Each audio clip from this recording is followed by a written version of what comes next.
फिर जिंदगी क्या रह गई? अरे अभी देखा क्या है, जिंदगी क्या है? निहाल हो जाओगे, नाच पड़ोगे, मस्त हो जाओगे, किसी का कोई भय नहीं, कोई चाह नहीं। सौंदर्य समुद्र, प्रेम समुद्र, ज्ञान समुद्र जब प्रीतम गले लगाएंगे निहाल हो जाओगे। पर चाह तो है मलमूत्र के शरीर को गले लगाने की, चाह है इसी को, ये स्वस्थ रहे, खूब विषयों को भोगूं। कैसी दुर्बुद्धि छा गई है और बढ़ती चली जा रही है दुर्बुद्धि। ये ऐसी तृष्णा बढ़ती चली जा रही है, पूछो मत। सावधान हो जाओ प्यारे, बहुत कम समय है, तुम्हारा शरीर छीन लिया जाएगा, जबरदस्ती छीन लिया जाएगा, ना चाहते हुए तुम्हारे शरीर का नाश हो जाएगा। मान लीजिए एक चंद समय है, कुछ समय है, जिसे तुम 80 साल 100 साल समय ऐसे गए। ब्रह्मा जी के लोक में एक कमल की पंखुड़ी ऐसे छेदी जाए तो मृत्यु लोक का 1 वर्ष हो जाता है। कितना तुम्हारे पास समय है? हमारी रात सोने में चली जाती है, दिन नाना प्रकार के भोगों के संग्रह के लिए, कमाई के लिए, भोगों के भोगने के चिंतन में चले। हमारा सच्चा जो मार्ग है, जो सत्य मार्ग है, जहां सुख मिलना है, हमारे पास समय नहीं उसके लिए। किसी से बात, हमारे पास समय नहीं है। वाह, समय का बढ़िया सदुपयोग कर रहे हो, परिणाम तुम्हें समझ में आएगा। गोस्वामी जी कह रहे हैं कि निश्वासर रुचि पाप असुचि मन, ये मन अपवित्र हो चुका है भोगों का चिंतन करने से, रात दिन पाप हो रहे हैं, समझ में नहीं आता कि हम पाप कर रहे हैं। एक सेकंड में हमारे मन की वृत्ति दूसरे के दुख को दुख नहीं समझती, उसे दुख देकर सुख भोगने के लिए आज्ञा दे देती। करो,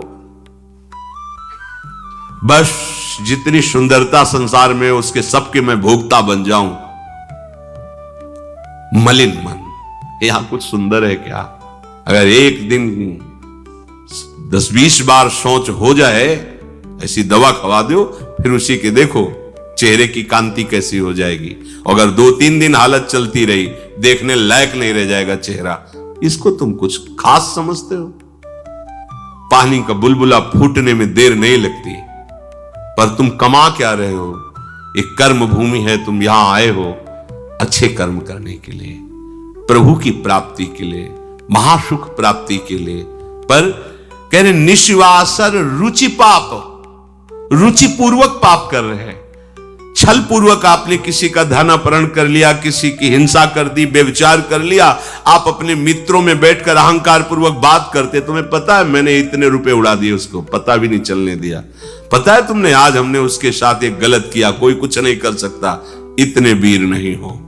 वही कर्म तुम्हारा जब फलीभूत होगा, तुम्हें ब्रह्मा भी नहीं बचा पाएंगे, त्राहिमाम बोलने का अवसर भी नहीं रहेगा। देख लेना, देखने लायक नहीं रह जाओगे। सावधान हो जाओ।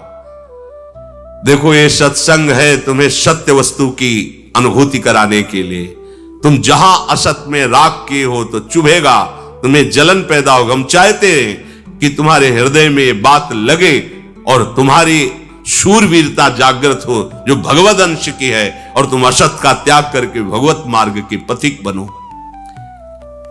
खलिमति मलिन निगम पथ त्यागी, ये भगवत वाणी गीता जी, श्रीमद् भागवत जी और भी भगवत प्रेमी महात्माओं के वचन, ये महासुख के लिए हैं। तुम इनका त्याग करके मनमानी आचरण कर रहे हो, बहुत समय नष्ट कर रहे हो, आप पछताना पड़ेगा। ऐ खल, अपनी मति को असत आचरणों में मत लगा, अपनी दुष्टता को मत बढ़ा और गर्व करता है कि मुझे कोई भी परास्त। तुम हो क्या? हो क्या तुम?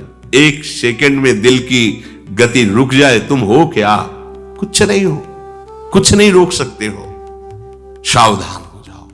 राधा राधा राधा, सावधान होकर चलोगे, महासुख स्वरूप तुम हो, तुम्हें किसी और सुख की जरूरत नहीं है। हमारी दुर्दशा ऐसी क्यों है? नहीं सत्संग, सत्संग केवल भगवत प्राप्ति के लिए होता है। बड़े भाग पाइप सत्संगा, बिनय प्रयास होए भो भंगा, ये मनोरंजन नहीं है। इसीलिए सत्संग मिलना दुर्लभ होता है। अगर भगवद वार्ता किसी को प्रसन्न करने के लिए, उनके मन को घसीट करके अपनी वासनाओं की पूर्ति के लिए किया जाता, उसे सत्संग नहीं कहते।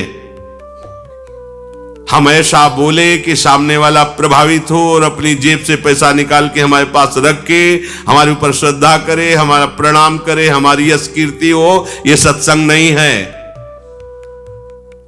हमारी बात मानकर सच्चिदानंद प्रभु में इसका मन लग जाए, संसार के भोगों से इसका मन हट करके अपने स्वरूप में स्थित हो, प्रभु में लगे, उसे सत्संग कहते हैं।